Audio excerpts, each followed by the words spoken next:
Assalamualaikum warahmatullahi wabarakatuh. Sahabat sekalian, setelah beberapa lama kita share satu arah dari saya, sekarang kita kembali menjawab beberapa pertanyaan. Ada pertanyaan terkait video pengaruh obesitas pada meningkatnya risiko hipertensi. Ibu Nova atau Nona Nova, maaf kalau saya salah, menyampaikan, "Dok, kalau saya mengukur tekanan darah, kalau di rumah normal, selalu di bawah 120, 117 dan sebagainya. Tapi kalau di rumah sakit atau di klinik kok 150. Sehingga saya disarankan untuk minum obat tekanan darah tinggi, katanya karena saya bakat tekanan darah tinggi."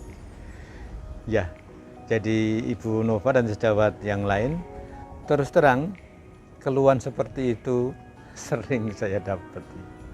Jadi sering juga pasien saya begitu. Saya itu kalau mau kontrol itu sudah deg-degan dulu loh, Dok, katanya. Nah, kenapa? Saya tidak tahu, deg-degan akhirnya tensi saya naik. Saya bercanda juga, mungkin tensi di rumah yang ngukur selalu rendah itu mungkin tensinya rusak. Atau tensi kami yang rusak yang di rumah sakit, jadi selalu tinggi. Sahabat sekalian, hipertensi atau tekanan darah tinggi adalah suatu kondisi yang sudah selayaknya mendapatkan perhatian yang cukup. Cukup dalam arti selalu dievaluasi.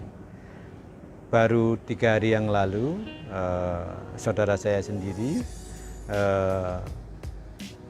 juga kebetulan PCR COVID-nya positif, mengeluh sakit kepala selain panas. Ternyata ketika dilakukan diukur tekanan darah tinggi, tensinya 190/115. Dan ini termasuk kelompok krisis hipertensi. Jadi hipertensi dulu mungkin juga sampai sekarang masih diklasifikasikan menjadi hipertensi ringan, hipertensi berat, sama krisis hipertensi. Tapi klasifikasi lain juga ada. Nah, terkait pertanyaan tadi, apakah mungkin ketika di rumah normal, kemudian ketika datang di rumah sakit naik? Jawabannya mungkin. Mungkin. Jadi, kenapa demikian? Tekanan darah tinggi itu normalnya sarannya diukur 2 atau 3 kali dalam satu waktu.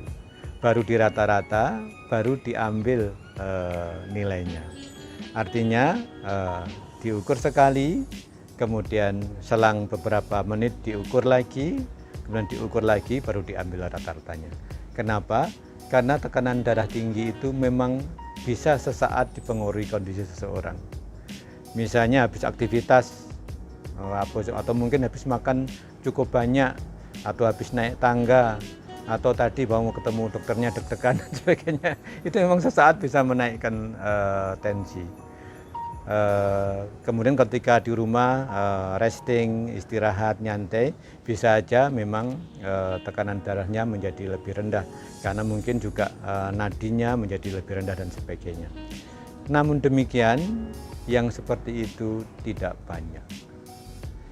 Artinya yang banyak apa? Yang banyak memang seseorang itu punya tekanan darah tinggi, tapi tidak termonitor. Gitu. Sehingga kalau memang suatu titik diukur tekanan darah tinggi, maka langkah selanjutnya adalah memang harus dimonitor selanjutnya. Karena ketika misalnya orang itu tekanan darah normal itu sistolnya, angka yang di atas itu 120, diastolnya 80, dan harus di bawah itu. Dan kalau di atas itu memang sudah termasuk hipertensi yang ringan. Jadi sahabat sekalian, rasanya tidak cukup aman apabila kita menyimpulkan, nah tensi saya tinggi di rumah sakit atau di klinik karena memang sesaat itu aja, sebenarnya normal kok. Nah, satu lagi hal yang mau saya sharekan adalah ternyata di masyarakat kita masih sering mempunyai persepsi yang salah terkait bagaimana manajemen atau mengobati tekanan darah tinggi. Sahabat sekalian, saya mengambil contoh misalnya kelompok hipertensi yang sedang, misalnya 160/90 atau per 100 berapa. Nah, seorang dokter, maaf saya memang bukan ahlinya, seorang ahli jantung lebih bisa menjelaskan lebih detail, tapi rata-rata menurunkan tensinya itu secara bertahap. Maksimal diturunkan 30%. Kemudian pelan-pelan dibawa ke arah tensi yang normal, atau misalnya kalau hipertensi yang berat, mungkin dalam kondisi hipertensi yang ringan cukup dan sebagainya. Nah, yang saya bilang yang salah tadi apa? Beberapa pasien walaupun sudah kelompok hipertensi sedang atau berat, belum paham bahwa penyakit ini akan terbawa, hampir sepanjang hidupnya. Jadi tidak cukup bijaksana atau tanda kutip tidak betul apabila misalnya 160/100, kemudian minum obat 2 minggu, kemudian tidak berobat lagi. Nah, saya nggak ada keluhan kok dok, kenapa saya harus minum obat terus-terusan, nanti ginjal saya kena efek samping dari obatnya. Tidak demikian. Jadi bahkan pada manajemen tekanan darah tinggi ini bisa saja seorang dokter memberikan obat memang berlama-lama untuk menjaga biar tidak naik lagi, atau bahkan tidak naik menjadi derajat yang lebih tinggi dari hipertensi ringan dan sedang menjadi berat dan sebagainya, berat menjadi krisis hipertensi dan sebagainya. Artinya pada pengobatan hipertensi kita harus selalu memonitor, atau mungkin gampangnya harus kontrol ke dokter yang sesuai.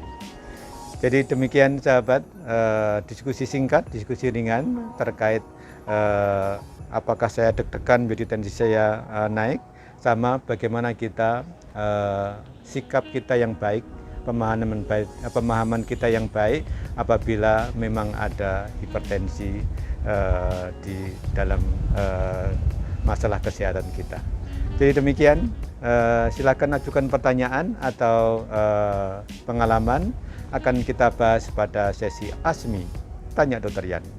Demikian, take care, stay healthy, see you tomorrow. Mari dukung channel ini dengan memberikan like, share, comment, and subscribe.